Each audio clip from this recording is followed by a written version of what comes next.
তাহলে কি এবার দিল্লির মসনদ তছনছ হয়ে যেতে পারে? তো পরিস্থিতি নিয়ন্ত্রণে একদিকে আইনশৃঙ্খলা বাহিনীর তৎপরতা, অন্যদিকে কিন্তু ইন্টারনেট শাটডাউন দিয়ে দেওয়া হয়।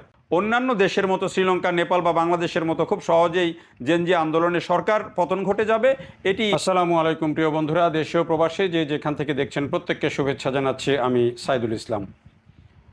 জেনজি আন্দোলনে এবারে দিল্লির অবস্থা কি হয় সেটি নিয়ে মানুষের মধ্যে কিন্তু ব্যাপক কৌতূহল তৈরি হয়েছে। কৌতূহল তৈরি হওয়ার কারণও আছে, কারণ এখন পর্যন্ত জেনজি আন্দোলনে যে সরকারগুলোর পতন ঘটেছে এবং যেই প্রক্রিয়ায় আন্দোলনগুলো হয়েছে, এখন কিন্তু দিল্লিতে যে জেনজি আন্দোলন সেটি অনেকটা সেই রূপেই কিন্তু দেখা গেছে এবং সরকারের যে রেসপন্স সেটিও কিন্তু অনেকটা সেই রূপেই দেখা গেছে। এই আন্দোলনের অন্যতম নেতা এই যে ককরোচ জনতা পার্টির যে প্রতিষ্ঠাতা অভিজিৎ দীপকে, তাকে আটক করা হয়েছে। দিল্লিতে আজকে যেই সংসদ অভিমুখে যে লং মার্চ ছিল, সেই লং মার্চ থেকে লং মার্চে পুলিশ ব্যাপকভাবে বাধা দিয়েছে, টিয়ার শেল নিক্ষেপ করেছে এবং সেখানে অনেককে আটক করা হয়েছে। দিল্লির যে সংসদ এলাকা এবং দিল্লির যে গুরুত্বপূর্ণ কিছু এলাকা, সেখানে ইন্টারনেট শাটডাউন করে দেওয়া হয়েছে। এই যে পরিস্থিতিগুলো এবং সেই পরিস্থিতির মধ্যেই কিন্তু এই আন্দোলনে এখন কিন্তু বলা যায় যে দিল্লি একেবারে উত্তাল, এবং সেই উত্তাল অবস্থার কারণেই কিন্তু অনেকেই বলছেন যে তাহলে কি এবার নরেন্দ্র মোদী সরকারের গদিও টলটলায়মান হয়ে গেল জেনজি আন্দোলনে। এই হিসাবটা কিন্তু অনেকে মেলানোর চেষ্টা করছেন, কারণ এই আন্দোলনের সাথে এরই মধ্যে বিরোধী দলীয় নেতা রাহুল গান্ধী তিনি তাদের সাথে একাত্মতা ঘোষণা করেছেন, তিনি বিবৃতি দিয়েছেন।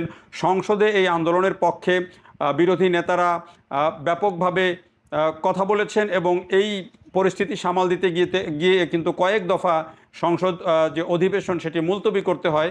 এই পরিস্থিতির মধ্যেই কিন্তু এই যে হঠাৎ করে এই সংসদ অভিমুখে যে অভিযান লং মার্চ ছিল, সেটিকে ঘিরেই কিন্তু এই জেনজি আন্দোলন আবার নতুন করে চাঙ্গা হয়ে উঠেছে এবং অনেকেই কিন্তু এখন বলতে শুরু করেছেন তাহলে কি এবার দিল্লির মসনদ তছনছ হয়ে যেতে পারে।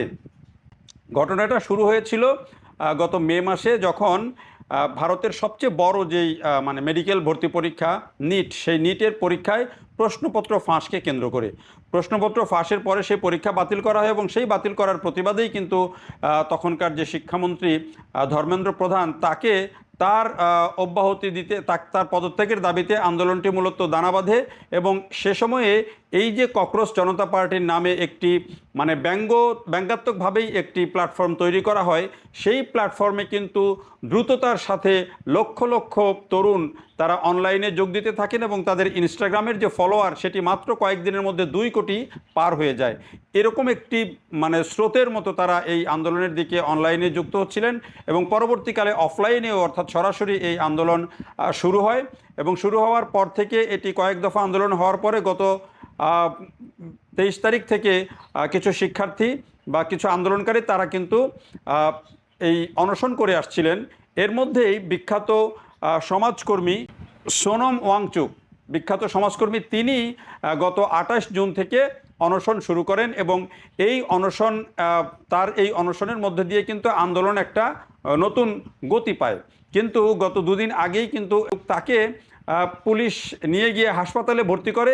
এই ভর্তি করার প্রতিবাদেই কিন্তু আবার আন্দোলনটা নতুন করে শুরু হয় এবং এই যে সংসদের বর্ষাকালীন যে অধিবেশন, সেই অধিবেশনের শুরুতেই, সেই অধিবেশনের প্রথম দিনেই এই আন্দোলন কর্মসূচি ঘোষণা করা হয়, সংসদ অভিমুখে লং মার্চ। এবং সেই লং মার্চেই কিন্তু যখন হাজার হাজার আন্দোলনকারী তারা যখন সেখানে যাচ্ছিলেন বিভিন্ন দিক থেকে, তখন পুলিশ সেখানে নিরাপত্তা ব্যবস্থা নেয়, চারিদিক থেকে আটকে দেয় এবং সেখানে ব্যারিকেড দেয়। কিন্তু সেই ব্যারিকেড ভেঙে ফেলার চেষ্টা করে আন্দোলনরত যারা জনতা আছে এবং তরুণরা আছে তারা, এবং তারা সংসদের দিকে যাওয়ার চেষ্টা করে। সে সময় তাদের উপরে টিয়ার শেল নিক্ষেপ করা হয়, জলকামান নিক্ষেপ করা হয় এবং পরিস্থিতি একেবারে বলা যায় যে এক ধরনের একেবারে টালমাটাল অবস্থা, যেটিকে বলে রণক্ষেত্র হয়ে যায় দিল্লি সংসদ ভবন এলাকা এবং দিল্লি।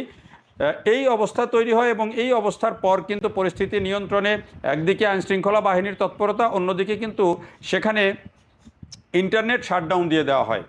ইন্টারনেট সব এলাকায় না, কিছু কিছু এলাকায় ইন্টারনেট শাটডাউন দিয়ে দেওয়া হয়। এটিও কিন্তু আরেকটা বড় আলোচনার জন্ম দেয়। তো এটি যখন ঘটলো তখন সেখানে আবার এই আন্দোলনকারীদের 2জন নেতা স্বাস্থ্যমন্ত্রীর সাথে দেখা করেছেন, সেখানে বৈঠক করেছেন একই সাথে আবার এই আন্দোলনের যিনি প্রতিষ্ঠাতা অভিজিৎ দীপকে, মাত্র 30 বছর বয়সের যে যুবক অভিজিৎ দীপকে, যিনি এই আন্দোলনের প্রতিষ্ঠা করেছিলেন, তাকে পুলিশ গ্রেপ্তার করেছে এমনটা দাবি করা হয়েছে এই ককরোচ জনতা পার্টির পক্ষ থেকে, এবং এটি কিন্তু আবার নতুন করে উত্তাপ তৈরি করে। যদিও এই যে সোনম ওয়াংচুক তিনি একটা দাবি করেছেন যে যদি এই যে প্রশ্নপত্র ফাঁসের যে ঘটনা, এটার দায় সরকারকে স্বীকার করতে হবে এবং ওই যে শিক্ষামন্ত্রী তার পদত্যাগ করতে হবে, তাহলে তিনি অনশন ভঙ্গ করবেন এমনটা বলা হচ্ছে।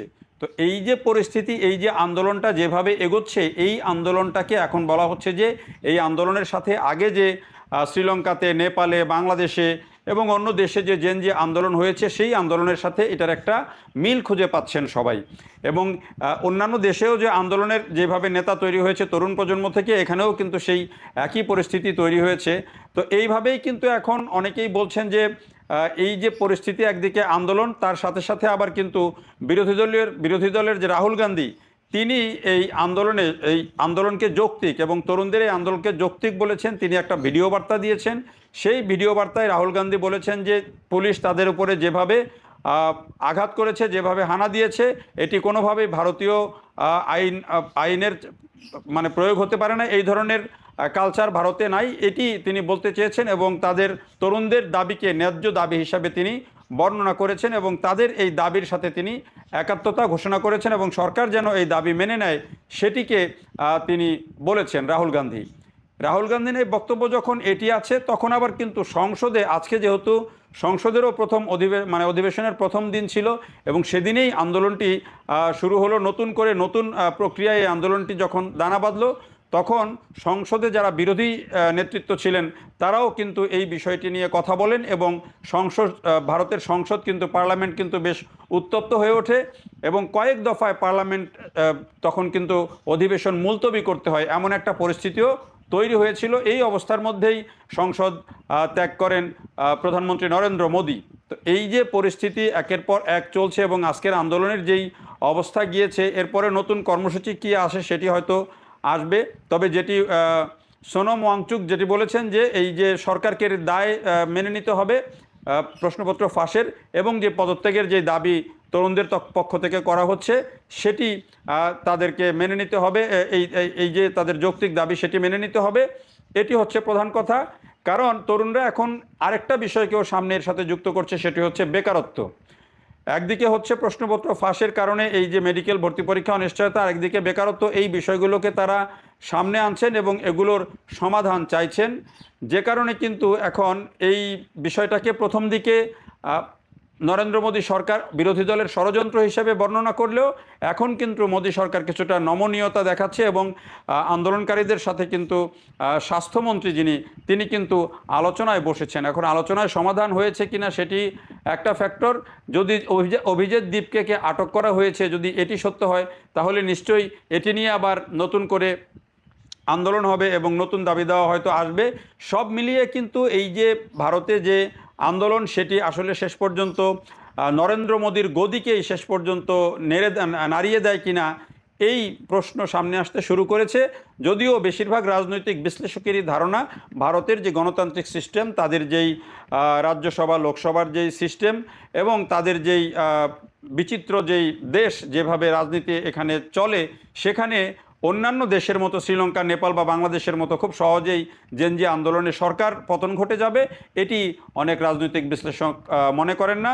তবে এইটা সত্য যে এই আন্দোলনের মধ্যে দিয়ে বিজেপি সরকারের প্রতি মানুষের যে আস্থা, সেটি অনেক কমবে এবং আগামী দিনগুলোতে যে নির্বাচন হবে সেগুলোতে বড় ধরনের প্রভাব পড়বে এবং এই আন্দোলনও আগামী দিনে আরও কোথায় গিয়ে ঠেকে, সেটিও কিন্তু সবার আগ্রহের একটা বড় জায়গা তৈরি করেছে।